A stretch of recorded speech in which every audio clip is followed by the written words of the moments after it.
Hi, you're watching West Bloomfield 911. I'm your host, Tim Shepard, and on behalf of Chief Michael Patton and my brothers and sisters in blue, I'd like to welcome you all to the show. Joining me today is Curt Lawson, Deputy Chief of the West Bloomfield Police Department. Also joining us today is Sheldon Yellen. Sheldon is the CEO of Belfor Holdings Incorporated, a $1.5 billion entity which operates a number of properties, including Belfor Property Restoration, the global leader in damage restoration and recovery services.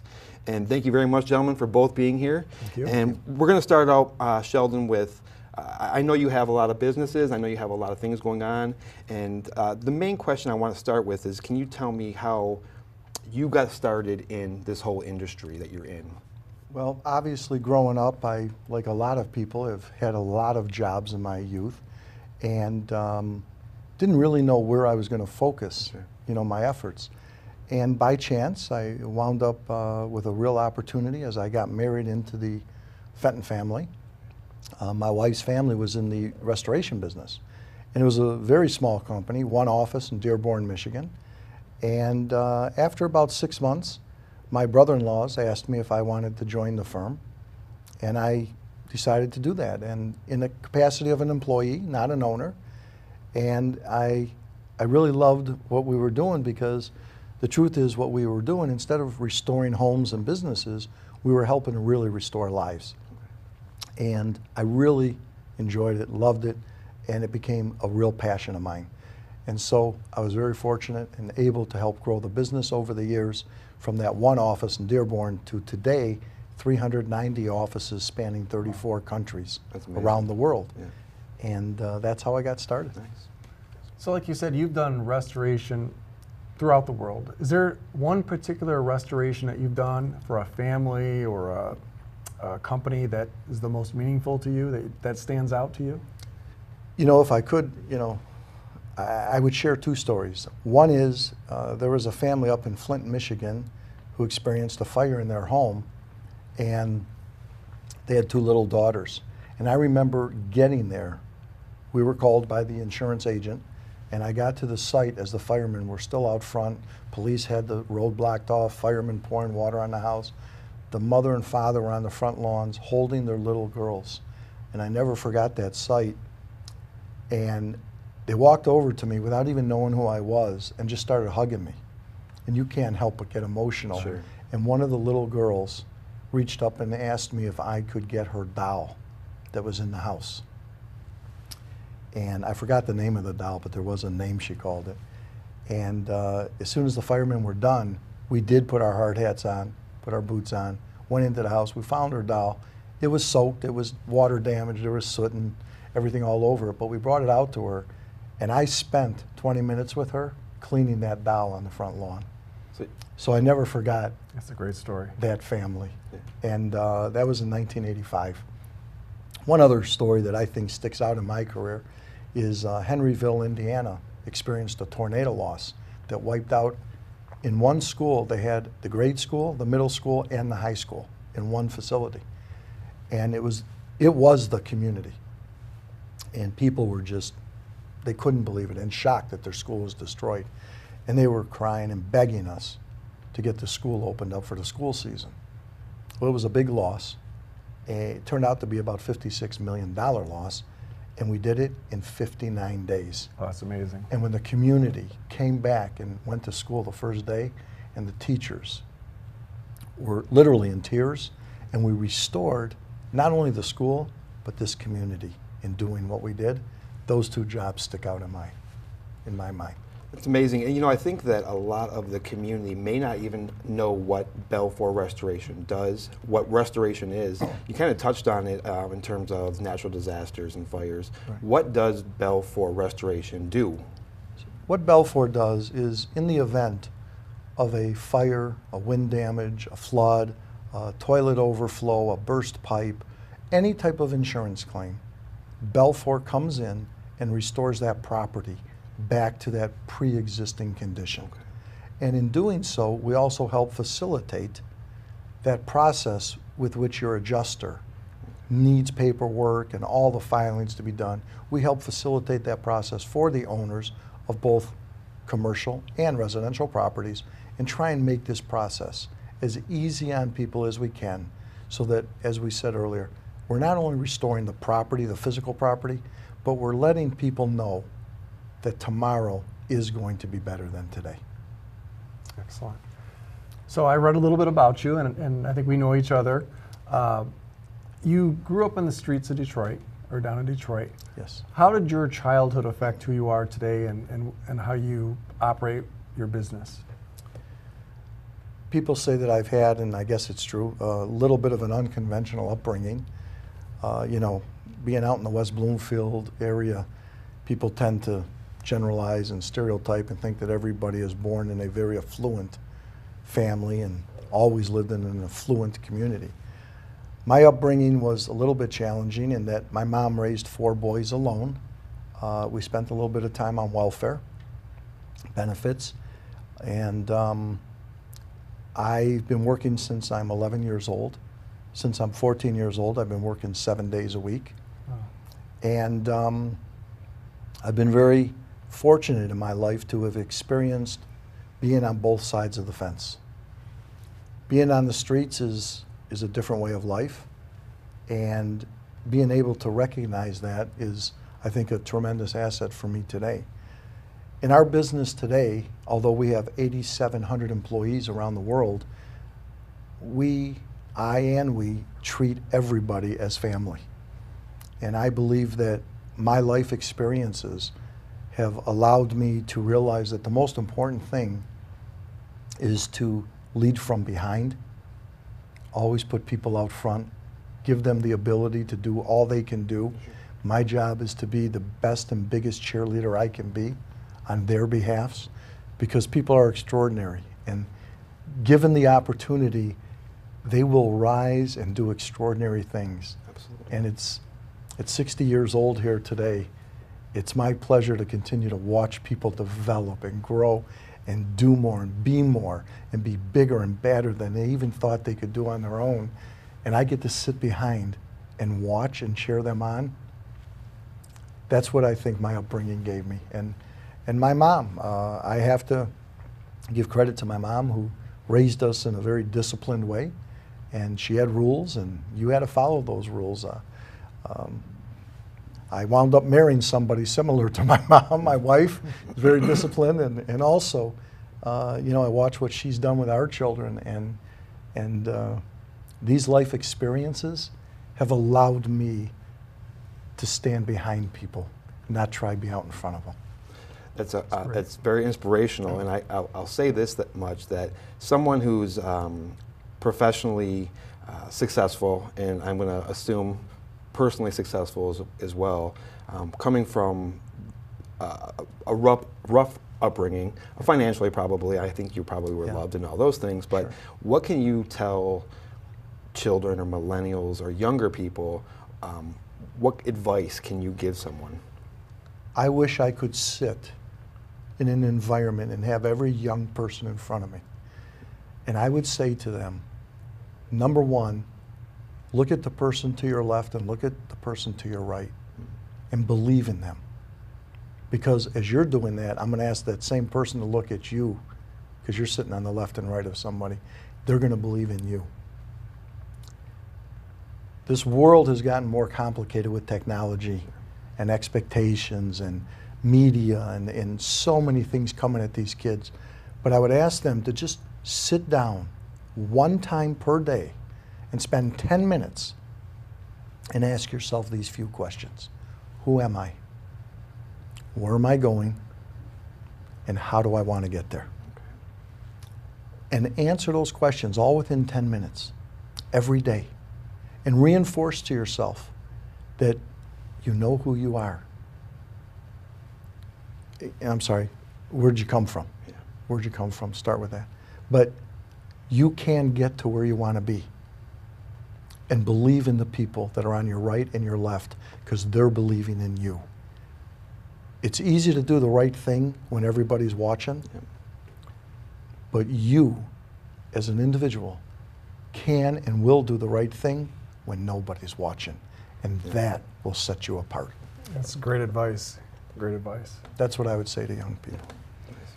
changing gears just a little bit, you've been very supportive of public safety. You've been very supportive of community groups. I know right here in West Bloomfield, you're a big supporter of West Bloomfield Youth Assistance.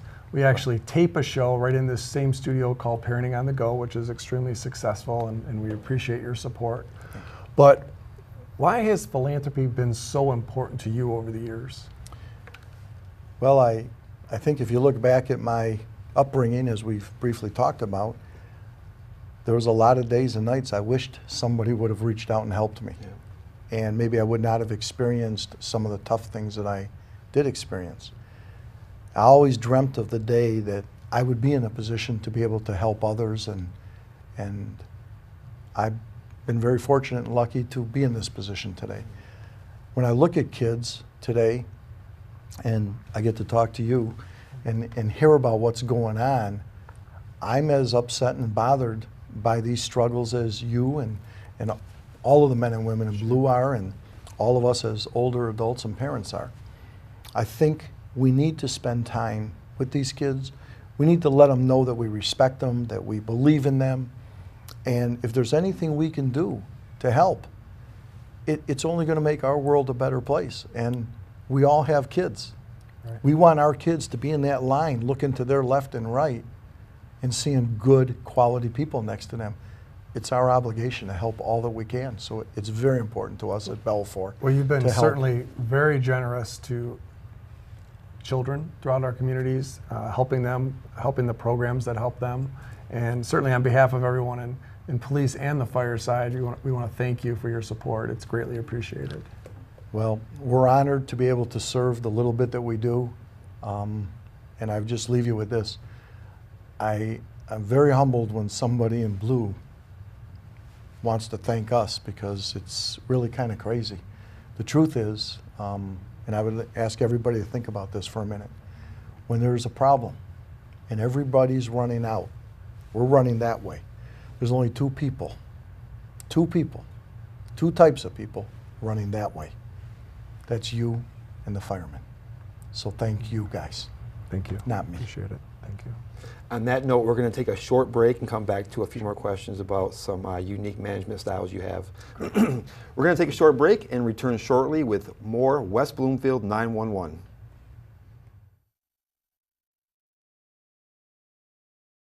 You're watching West Bloomfield 911 on Civic Center TV, a service of the Greater West Bloomfield Cable Communications Commission. For more information or to watch episodes on demand, visit civiccentertv.com/WB911. Civic Center TV, television that's close to home. After the tragic loss of an officer in the line of duty, Michigan Concerns of Police Survivors provide support to surviving law enforcement families and co-workers. To learn more about My Cops and upcoming events, or for information on how you can help, visit micops.org or call 877-464-2677. Welcome back to West Bloomfield 911. I am your host, Tim Shepard, and I'm with my Deputy Chief of Police, Curt Lawson, and you'll see the CEO of Belfor Holdings, Sheldon Yellen. And again, gentlemen, thank you very much for being here. And we're going to jump right into it again and talk about your unique management style. And if you could tell me a little bit about how you manage your company, how you deal with employees, and Sure. how you just run your business. Well, again, I think that my upbringing has a lot to do with who I am, and I don't really differentiate between my personal life and business life. And I think that the respect that I've learned that's required to have friendships and relationships in your personal life is the same respect that's required in your business life. And so as we've built our company, we've got a few rules that we go by, and we think this is a pretty good culture that we have. And we say to people, if you want to recruit somebody into the Belfour family, here's the hurdle.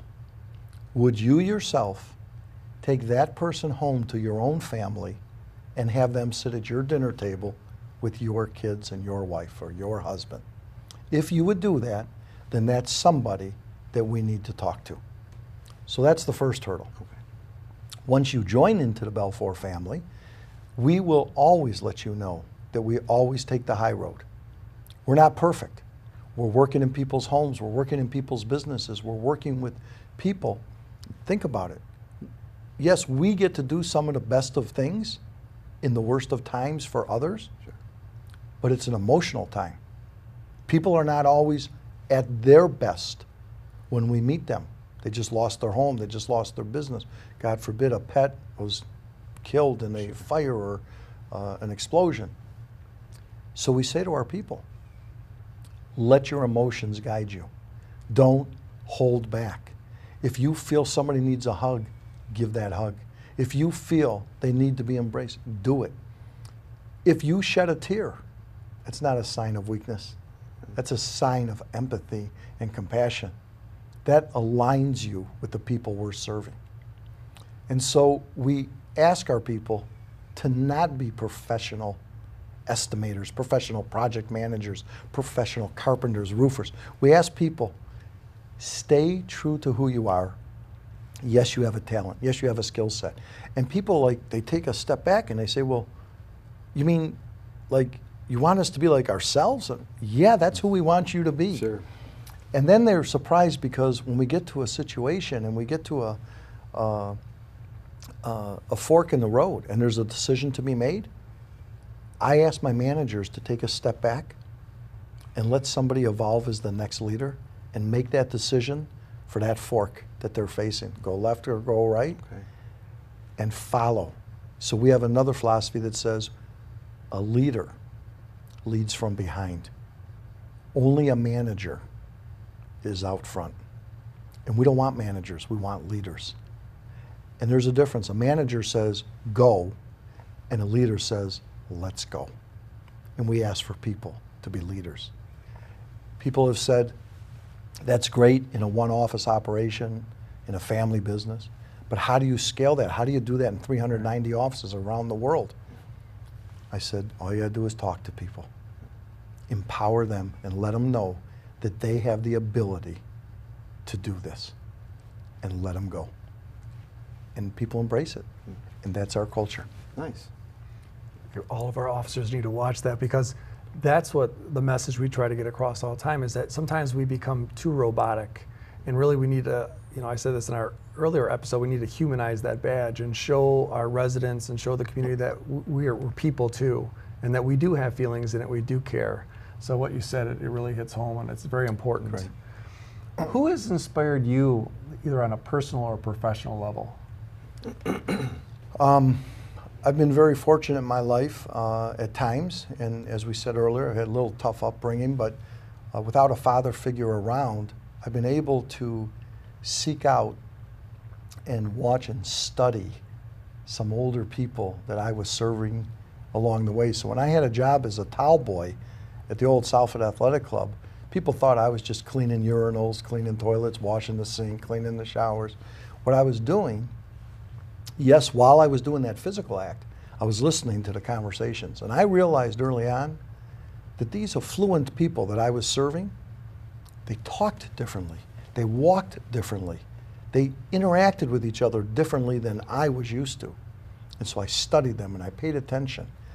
And I was lucky enough to be noticed by a few of them eventually. And although they would all call me kid, hey kid, do this, hey kid, get me a juice, hey kid, here's my towel, hey kid, shine my shoes, they did respect me, and they treated me with respect, and I noticed it, and I appreciated it. So I studied their ways. And so I just want to thank every, I don't know how to say this properly, but every older person that ever had contact with me. I want to thank you for allowing me to study and watch you and learn from every one of you how I want it to be.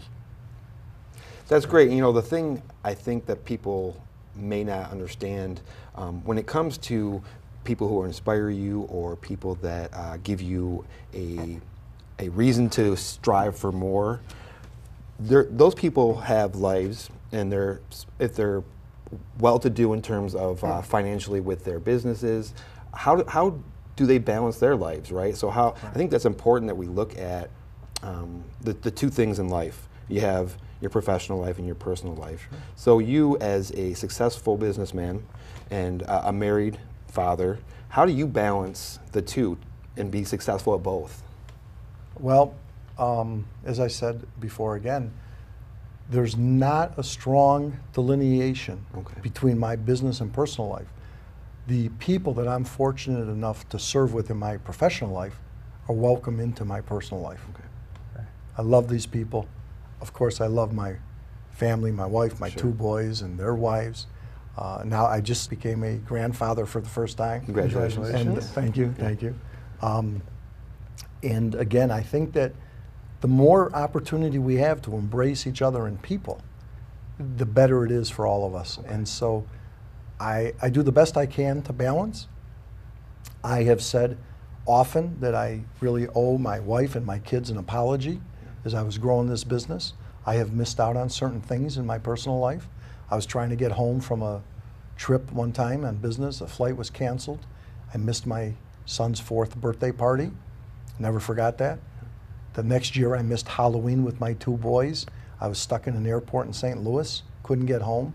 And my boys were 6 and 4 years old. That was a pretty important time of their lives. And my wife was not really happy that I missed that. And given an opportunity, I wish I could take back time, but I can't. And I've used those missed opportunities to explain to my kids, listen, I am sorry, but we all make sacrifices. And I hope that one day you'll grow up and learn and respect the sacrifices that both Mom and I have made to help try and give you guys a great start. And in business, I try to be at the weddings and the funerals that I need to be at all over the country as often as I can be, and to give the support to our people, because I do care. I do care. Earlier you talked about how some older people had influenced you. I don't know if I'd go as far as say they mentored you, but you certainly gained a lot of knowledge from them. Now, we've both gotten a little older, all 3 of us, right? So what would you want to pass on to maybe some children that are watching, or kids within our community? You have some advice for them? Sure. And I'd also like to clarify something. I have also learned a lot from younger people. I get to watch and study younger people today, and I have seen some heroic things take place. I have seen kids who have stepped up and said, you know what, it's wrong to bully. And I've seen popular kids step out in front and confront those that didn't get it.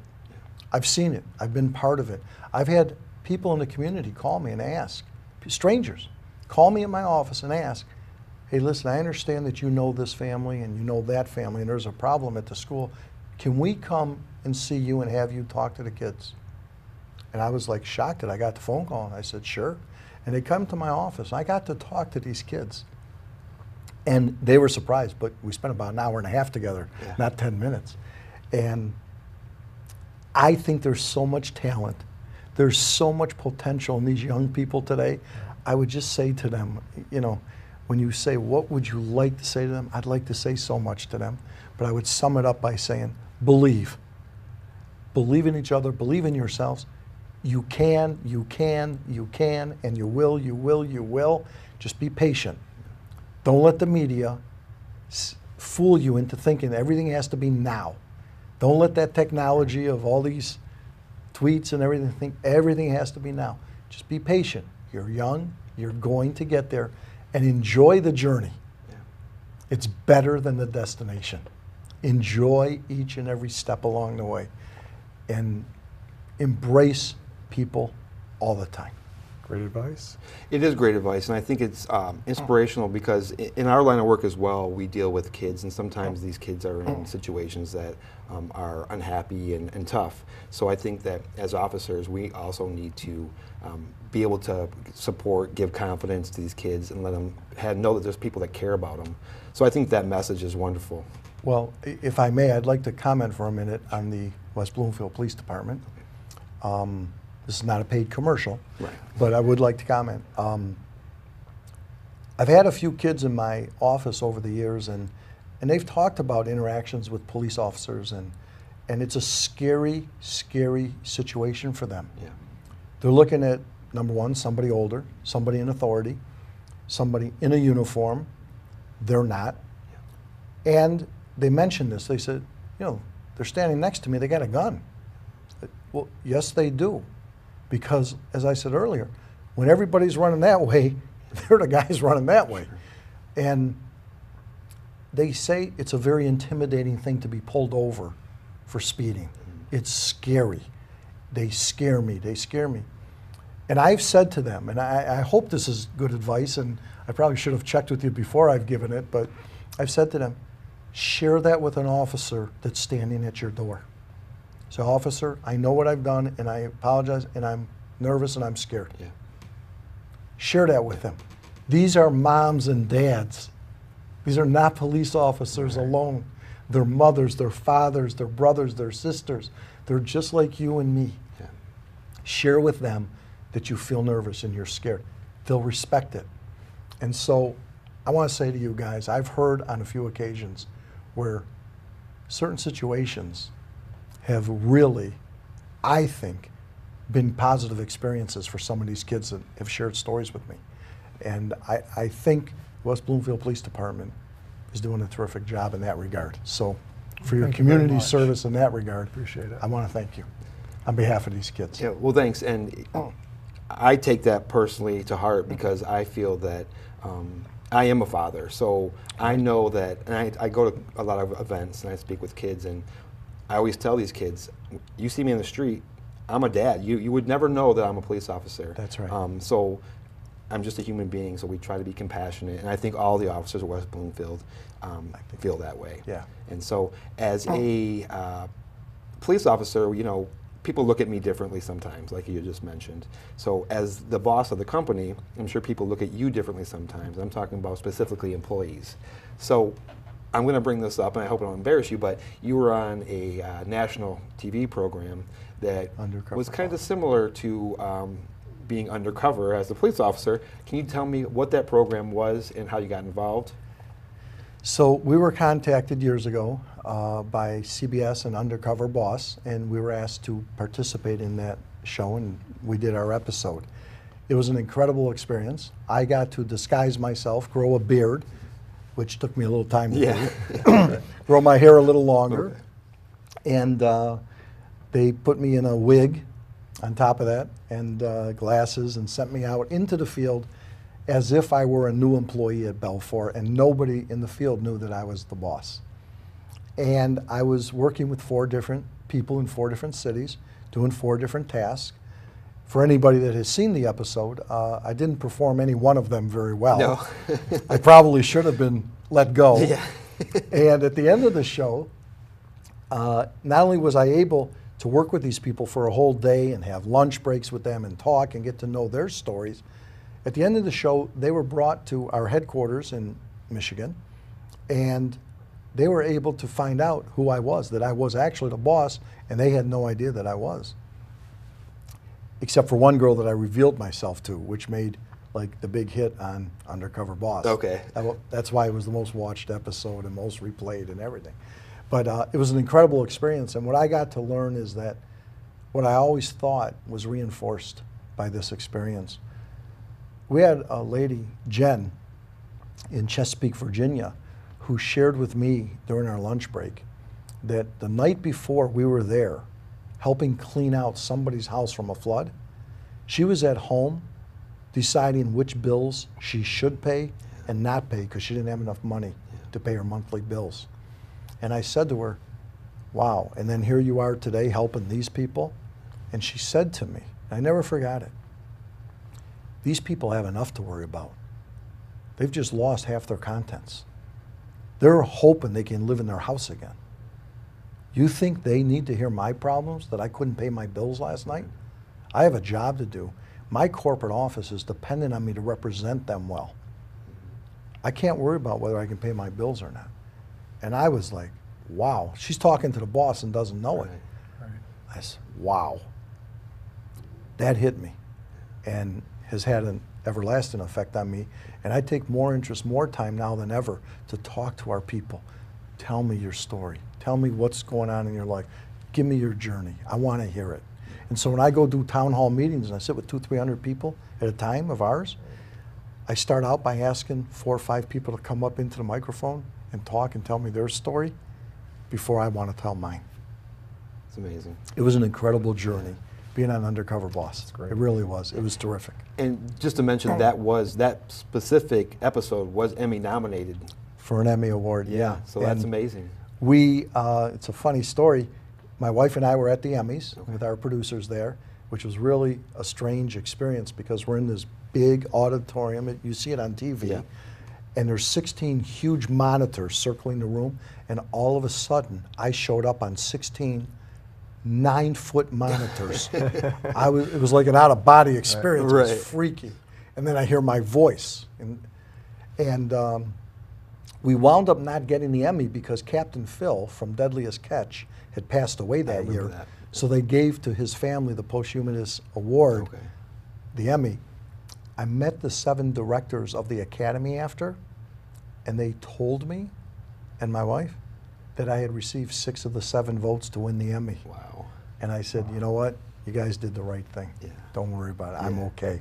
One of those directors since has become my agent for what soon will be known of in TV land soon. Okay. So that's all I can We'll say leave it right at now. that. Yes. And I just want to say thank you very much for coming out today. And I know you're a busy man, and we sincerely appreciate you coming, and we appreciate your business in West Bloomfield and working with us. And you know, it's an honor to have you here. Thank you. I would say thank you, sir, but it's an honor to be with you.